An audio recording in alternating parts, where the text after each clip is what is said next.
Hi there, I'm Jen Mullins and I'm with Michigan Disability Rights Coalition within the Michigan Assistive Technology Program. I am back again to talk about some more assistive technology that can help prevent cuts when cutting up food in the kitchen. A few weeks ago I did a part 1 and this is part 2. So if you haven't watched part 1, head to the description box of this video and watch it if you would like more information on other devices that can help prevent cuts. I'm going to talk about a couple of different devices in this video today, and they're all going to be listed in the description box. With the coronavirus, many of us are home more and we are cooking from home more, and so I thought it would be a good idea to talk about some assistive technology that can help when you're cutting up food in the kitchen when you're cooking more. If you have a disability that impacts your finger strength or your dexterity or your upper body strength, cooking in the kitchen may not be as accessible to you. But there is assistive technology out there that can help make it more accessible. So, just a little personal story to start us off. Yesterday morning, I was slicing up some bagels for breakfast, and I sliced right into my thumb. I'm holding up my thumb right now. It's got a Band-Aid on it. The cut wasn't too bad, but it did require a Band-Aid. And after I cut my thumb, my first thought was, why on earth don't I have a bagel slicer? A bagel slicer, for those who don't know, is a device where you put a bagel in like a little bin or a little holder, and then keep your hands away from it. You're just holding the little bin, and then you push like a knife blade on a handle into the bin, and it cuts the bagel for you. It's great because you don't have to worry about getting your fingers in the way or slicing your thumb like I did. And bagel slicers can be used to cut up other things like flatter breads like English muffins or some dinner rolls. And I just thought, I'm going to put that on my wish list to get, when it's safe to go out or safe to go shopping.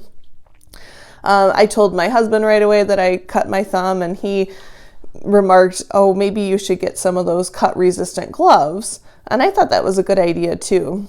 Cut-resistant gloves are gloves. They kind of look like winter gloves that you might wear. And they're made of these really tightly woven fibers that are cut-resistant. So when you wear them and you go to cut food, if your knife slips and it hits the glove, it's not going to go through the glove usually, and it's not going to cut your finger. These are great to use with really slippery food too, like hard-boiled eggs and tomatoes, because the gloves are really grippy, and so they hold onto the food, so when you're cutting it doesn't roll away or slip away from your hand. These are really nice because you can put them in the wash too.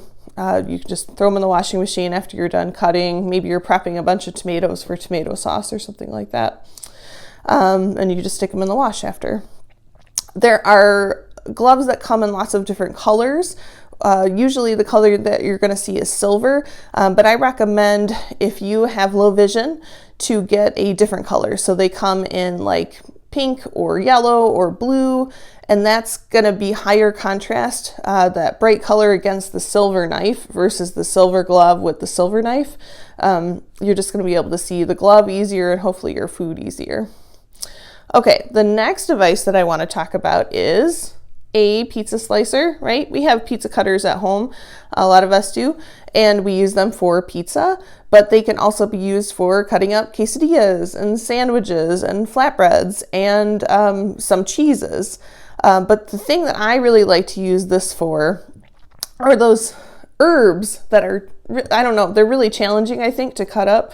And then if you have a disability that impacts your use of your hands in the kitchen and your upper body strength, it's going to be even more challenging to cut them up safely. So you can get a couple of sprigs of parsley or dill, or I like using it for basil, and you put it on the cutting board and you can go across with the pizza cutter and it's going to cut the herbs up. Maybe your hand is a little bit safer because you have a duller knife. The blade of a pizza cutter is a lot duller than a knife blade, but it still cuts. I like this one because the blade is pretty big. It's as big as the palm of my hand, and the handle is covered in this non-slip coating. So I have pretty dry skin, so it's hard for me to grab a lot of slippery stuff. So this non-slip coating really helps me hold on to this. And it's weighted too, so it just feels good in my hand, and I feel pretty safe using it. The next device that I want to talk about is a finger guard.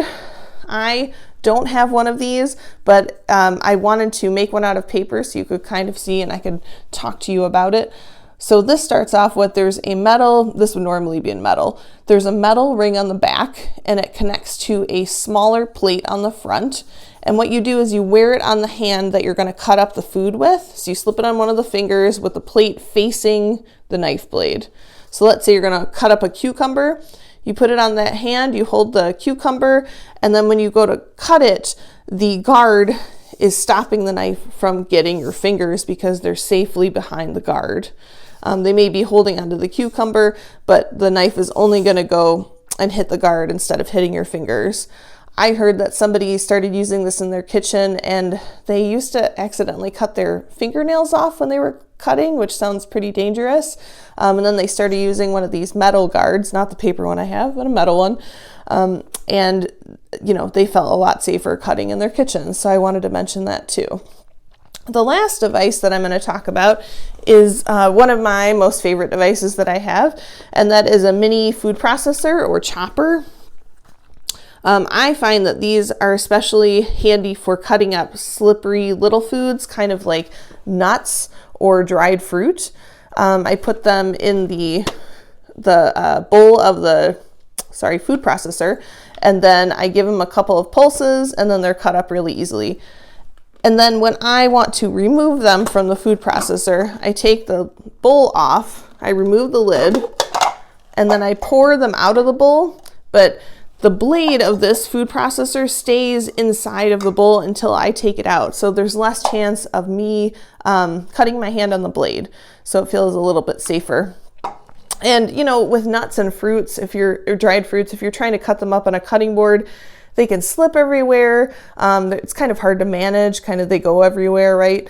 And it's just easy while you're trying to cut them up to maybe get your fingers. So I think using a food chopper is pretty handy. I also am not a fan of doing dishes. We have a dishwasher, thankfully, but a lot of the food processors have those tall lids with all the feed tubes and all that stuff. This lid is a flat lid. It can go right in the dishwasher, and you know, the rest of it, the bowl and the blade can too. But it's not going to take up as much room in the dishwasher, so I get to put other dirty dishes in there. So that's been pretty handy for me. Do you have any devices that you use in the kitchen that help with cutting or any other food prep? You know, please comment them. I want to learn about them.